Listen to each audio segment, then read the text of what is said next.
there everybody, and welcome to another video, and welcome to another food for thought video. Oh yes, I like to do these from time to time, just to say something that pops up my mind during the day, and I find it quite relaxing. I find it quite therapeutic to do so. Now, I'm going to talk about why I stopped reviewing the Rings of Power, or even making any videos about the Rings of Power, although there have been some news lately. I think that the third season is just in production, or it ended production. Who knows? I don't really follow that anymore. However, I watched a video by another guy, and he was talking about the culture, the pop culture YouTubers, those people who keep just hating everything.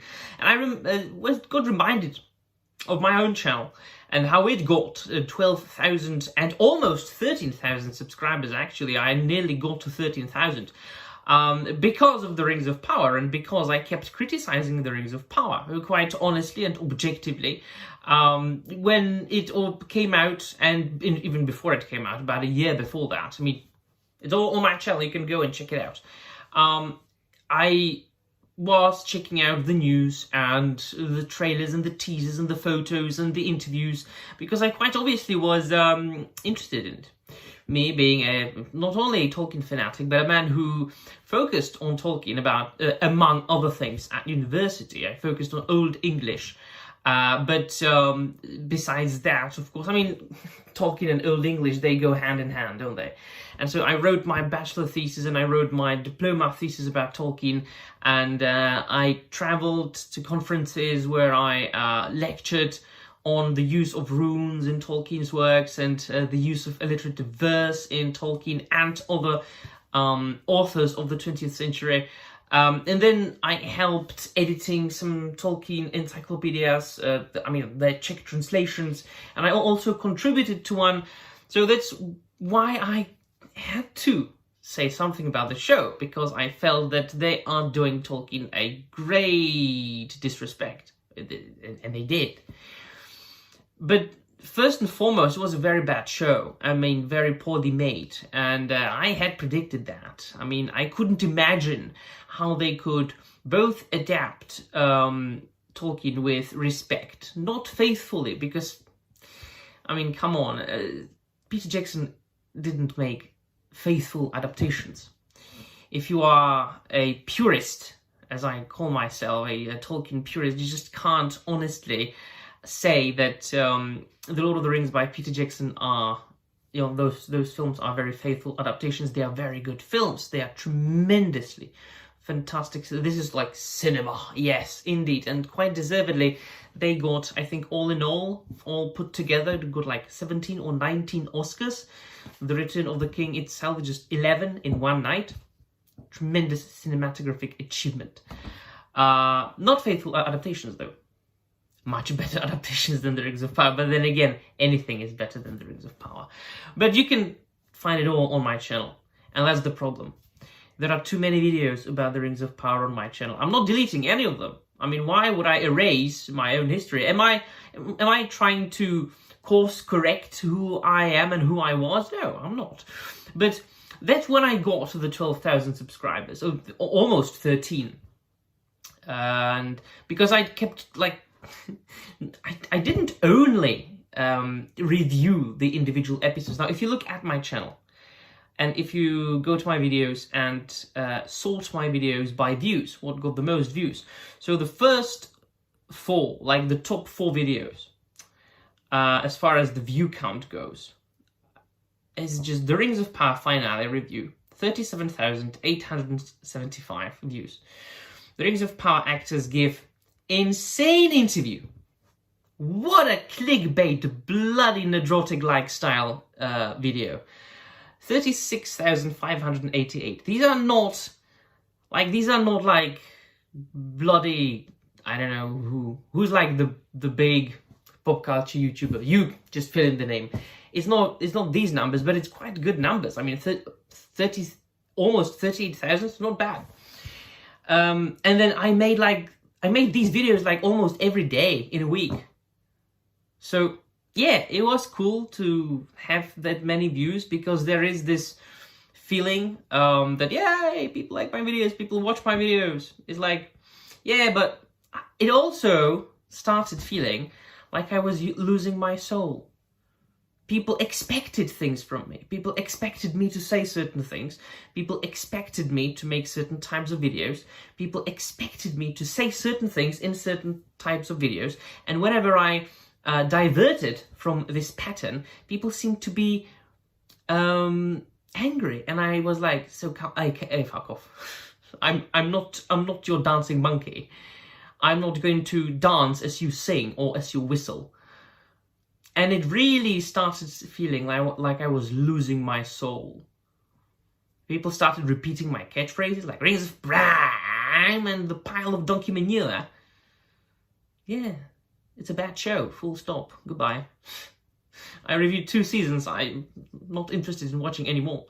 Now, did Tolkien did the Rings of Power kill us? Did Amazon kill us? Did it damage Tolkien's legacy forever? No, it didn't. No, people still loved Tolkien.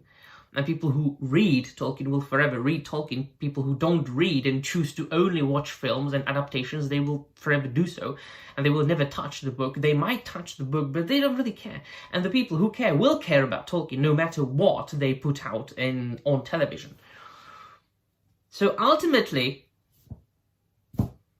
this show didn't have any impact. And will not have an impact. So why would I be bothered about it? Why would I be butthurt about the show? Why would I be butthurt about any other TV show? Now people then ask me to, review The Witcher show. Nah. I watched the first episode of the first 2 episodes of the first season and I didn't like it. It was crap. Because I'm a fan of the books. I'm a fan of Andrzej Sapkowski's novels. I might have played like a couple of hours of Witcher 3, the game, but I'm mainly into the novel. So now, thank you. People asked like, review Willow, the show. And I was like, I tried to watch like 5 minutes of it. I turned it off, didn't like it. Oh. No, thank you. So that's why. I mean, I was dangerously getting close to becoming one of those people who just complain about everything or just something, or just make videos that people want. Because I kept like, there was a moment when I like literally, I swear, I'm not a hypocrite. I'm going to admit it. It was a moment when I realized I'm looking for stuff on the internet to complain about in the Rings of Power. The latest video on this topic had 37,000 views. Ooh, if I do another one, it might get even more, or the same number. Even a half. And that's when I realized, what the fuck am I doing? I'm not going to do that. Nor do I have time for it. I mean, YouTube is not my job. I'm going to describe to you my, day that I had today, for example, right? So I woke up at 3 o'clock in the morning, I went jogging, then I went to work. I left work at 1:30 in the afternoon. And I got home, I walked my dog, I did some chores, and I went to the gym. And about an hour ago, I got from the gym, back from the gym. Now I had my dinner and I am going to do stuff. So it was a very busy day. A day I really don't want to spend. I couldn't even spend, even if I wanted to, researching stuff on the internet that I can complain about. No, I would rather read or watch something that I will actually enjoy and that will please my geek heart. For instance, I think I'm going to finish the Unremembered Empire by Dan Abnett, the Horus Heresy novel, so that I can review it over the weekend. So, yes. When I started making all kinds of videos, enjoying stuff actually, reviewing books, reviewing comics, reviewing toys, reviewing whatever I find interesting.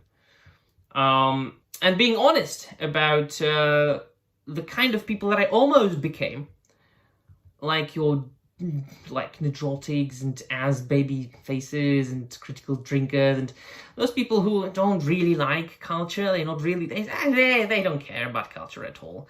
They say the one and the same thing over and over again. Everything's collapsing and everything's a flop or a slop or whatever they just came up with. If something's like successful or not bad and people like it, they call it a slop because they needed to come up with something negative. It's not even true, man. Come on.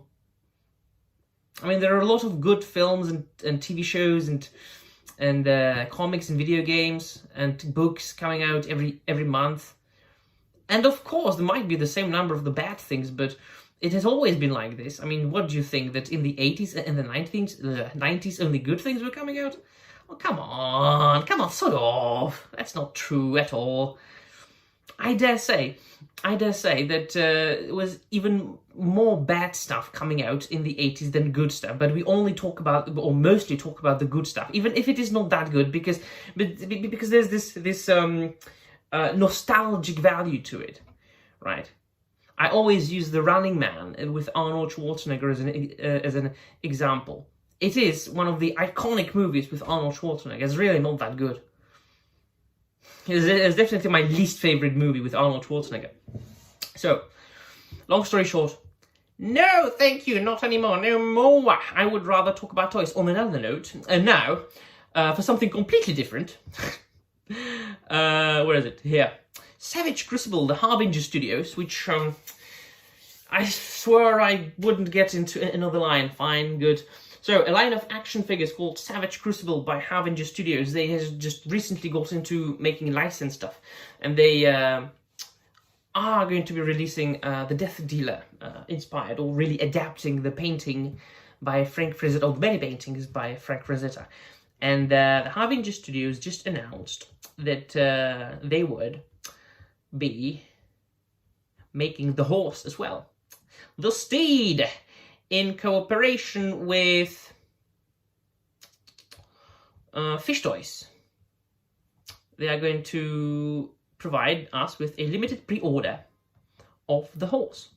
And I think it's going to have like